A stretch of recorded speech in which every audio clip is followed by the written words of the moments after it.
The alchemist part number 3।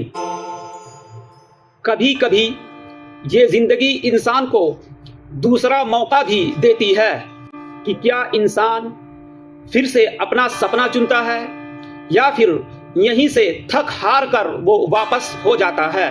धोखा खाने के बाद सेंटियागो अब एक क्रिस्टल की दुकान पर काम करने लगता है कि अपना पेट पालने और खुद को जिंदा रखने के लिए। यहाँ पर काम करते समय आहिस्ता आहिस्ता सेंटियागो का नजरिया और इसका दृष्टिकोण ये बदलने लगता है। वो ये सोचता है कि अगर मैं यहाँ पर हूँ तो फिर कुछ अलग क्यों ना करूँ।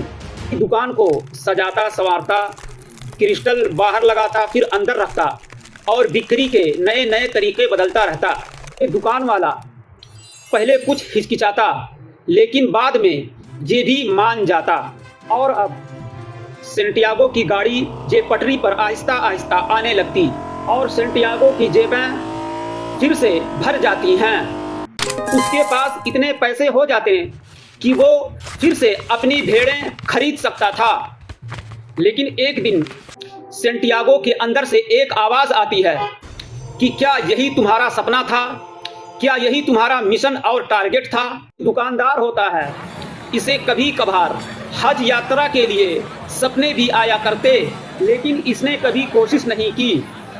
ये दुकानदार केवल अपने सपने को जीवित रख कर ही खुश रहता था।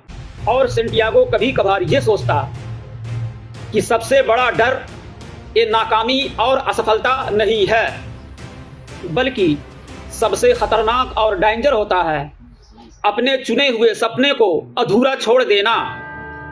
और अब यहाँ पर सेंटियागो के सामने दो रास्ते होते हैं, एक घर वापस लौटकर आराम और सुकून की जिंदगी जीना या फिर रेगिस्तान को पार करके पैरामिडों की ओर आगे बढ़ना।